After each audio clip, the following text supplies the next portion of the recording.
जानकी एक गरीब विधवा महिला थी जो पनीर के पराठे बनाकर बेचा करती थी। ऐसे ही एक रोज जानकी अपना ठेला लेकर घर आती है तो उसका बेटा गौरव उससे कहता है, माँ, आज कितने पैसे कमाए तुमने? मुझे कुछ पैसे दे दो, मुझे अपने दोस्तों के साथ घूमने जाना है। बेटा, कल ही तो तुझे पैसे दिए थे। माँ, आपको तो पता ही है ना कितनी महंगाई है, और वैसे भी मैं आपका इकलौता लड़का हूँ, कल भी ये पैसे मेरे ही काम आएंगे। बेटा, मुझे अभी तेरी शादी के लिए भी पैसे रखने हैं। वो मैं नहीं जानता।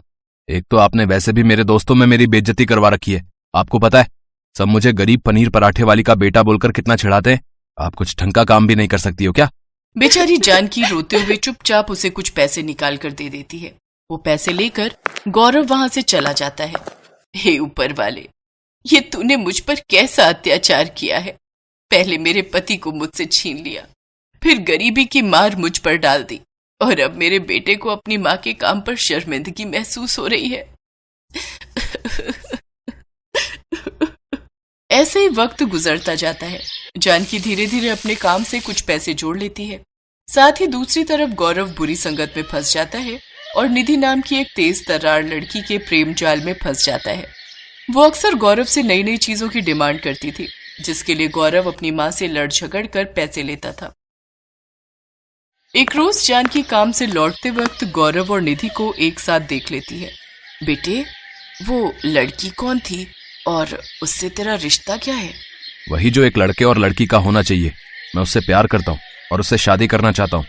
लेकिन कौन माँ बाप तुझ निकम्मी को अपनी बेटी देंगे?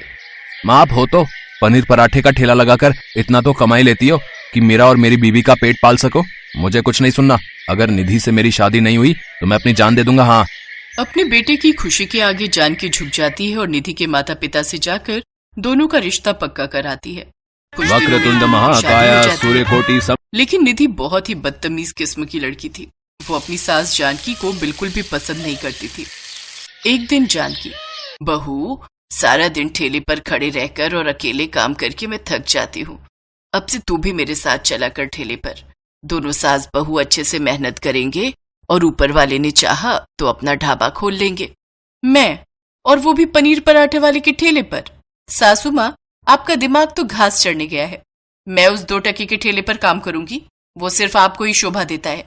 सारा दिन घोड़े गधे की तरह काम करती हो, लेकिन फिर भी आपकी इज्जत धेले भर की नहीं है। ये मत भूलो बहू कि उसी 2 टके के ठेले की वजह से तुम और तुम्हारा पति 2 वक्त का खाना खा पा रहे हैं। इतना कहकर जानकी काम पर चली जाती है, लेकिन उसकी ये बात निधि को गुस्से से लाल कर देती है। धीरे धीरे वो गौरव को उसकी माँ के खिलाफ भड़का देती है, और एक दिन ऐसा आता है जब वो दोनों जानकी से अलग हो जाते हैं। मुझे छोड़कर मत जाओ बेटा, तुम्हारे अलावा मेरा है ही कौन। इस बुढ़ापे में मुझे तुम दोनों की जरूरत है। मेरे बेटे, मेरे बेटे, मेरे बच्चे, मत जाओ मुझे छोड़कर। आखिर क्यों रुके आपके साथ? आपके इस ठेले के अलावा और है ही क्या? मैं अपने पति को अच्छी नौकरी दिलवाऊंगी, फिर हम दोनों खुशी खुशी अपनी जिंदगी जिएंगे। इतना कहकर दोनों घर छोड़कर चले जाते हैं और बेचारी जानकी अकेले रह जाती है। ऐसे ही कुछ समय बीतता है। जानकी अब और बूढ़ी हो चली थी, जिस वजह से उसकी तबीयत खराब रहने लगती है, लेकिन फिर भी वो अपना काम करती रहती है। तो वहीं दूसरी तरफ गौरव की अब तक कोई नौकरी नहीं लगी थी। साथ ही निधि भी गर्भवती हो जाती है, जिस कारण वो कर्ज के बोझ तले दबते जाते हैं। ऐसे ही एक शाम कुछ गुंडे उनके घर आकर धमकी देते हैं। ओए गौरव, ओए तूने हमें बहुत बेवकूफ बना लिया बे। आज तो हम अपने पैसे लेकर ही जाएंगे। तभी वो गुंडे उनके साथ हाथापाई करने लगते हैं, जिसमें निधि को धक्का लगता है और वो पेट के बल गिर जाती है। तभी वहां जानकी आ जाती है और वो अपने बेटे का सारा कर्ज चुका देती है। साथ ही गौरव और जानकी निधि को अस्पताल ले जाते हैं, जहां निधि का गर्भपात हो जाता है। अब उसे अपनी गलती का एहसास हो जाता है और वो अपनी सास से माफी मांगते हुए कहती है, माँ जी मुझे माफ कर दीजिए। अब अपने बच्चे को खोने के बाद मुझे ये एहसास हुआ कि एक माँ को उसके बेटे से अलग करके मुझसे कितनी बड़ी गलती हुई है। मैंने कभी आपकी कदर नहीं की और आपने आज मुसीबत के वक्त हमारा साथ दिया। हमें माफ कर दीजिए माँ जी, हमें माफ कर दीजिए। तुम दोनों को अपनी गलती का एहसास हो गया, बस यही काफी है बेटा। काम कोई भी छोटा या बड़ा नहीं होता, काम बस इज्जत से करना चाहिए। इसके बाद गौरव और निधि फिर से जानकी के साथ रहने लगते हैं। जानकी ने गौरव को बढ़िया से पनीर के पराठे बनाना सिखा दिया। अब जानकी घर पर आराम करती और गौरव पनीर पराठे का ठेला लगाने लगा, तो वहीं निधि अब घर का कामकाज संभालती। जानकी की तरह गौरव के हाथ के पनीर के पराठे भी सबको बहुत पसंद आते हैं और उसका काम अच्छा चलने लगता है। कुछ समय बाद गौरव खुद का ढाबा खोल लेता है, जिसका नाम वो गरीब पनीर पराठे वाली रखता है, जिससे उसकी अच्छी कमाई होने लगती है।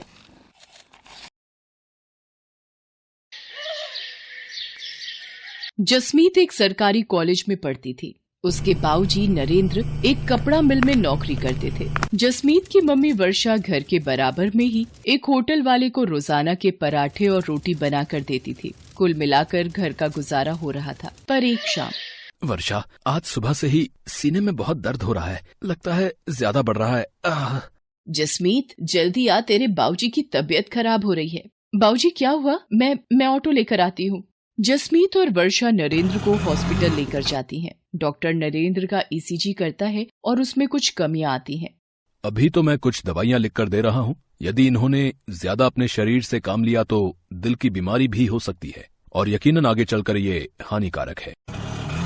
बाबूजी, अब आप कुछ दिन बिल्कुल काम पर नहीं जाओगे, बस घर पर आराम करोगे।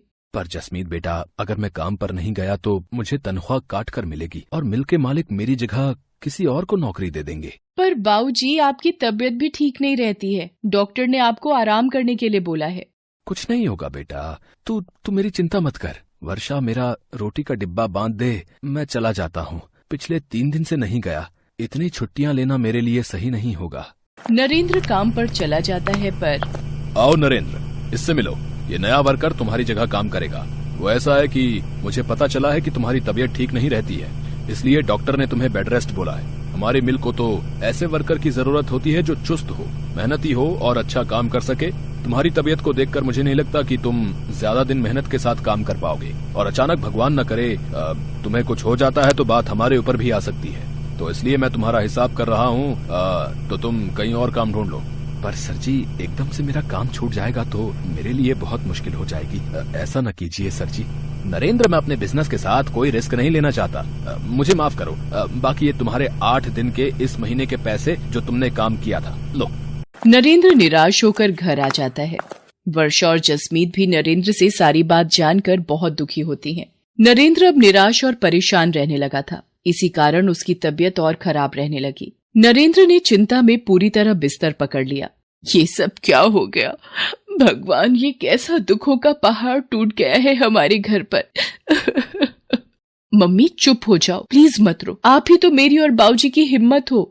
वर्षा, मेरे कारण तुम दोनों भी परेशान हो रही हो। मेरी बीमारी ने तुम्हें भी पैसों के लिए मोहताज कर दिया है।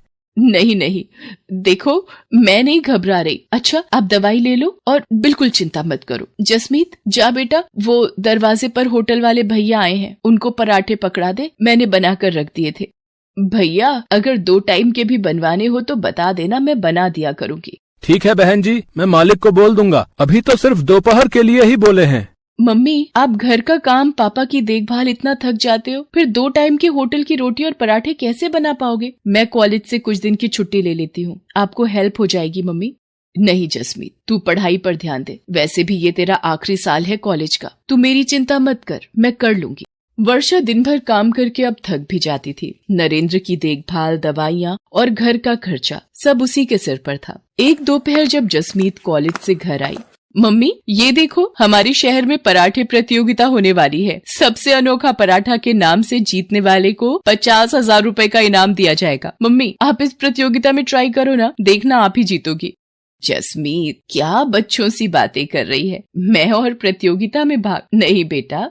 पर मम्मी, इस प्रतियोगिता में भाग लेने में हर्जी क्या है? ट्राई तो करो, हो सकता है आपके बनाए हुए पराठे बहुत ही पसंद आए और आप इस सबसे अनोखा पराठा प्रतियोगिता को जीत जाओ। देखो, अगर आप जीत गए तो 50,000 रुपए से बहुत कुछ कर सकते हो। मम्मी, प्लीज मम्मी, आप मेरे लिए एक बार इस प्रतियोगिता में भाग लो तो सही। मैं आपका फॉर्म भर रही हूँ, आपको इस प्रतियोगिता में भाग लेना ही होगा। वर्षा, अगर जसमीत का मन है तो तुम प्रतियोगिता में भाग ले लो। जसमीत सही कह रही है।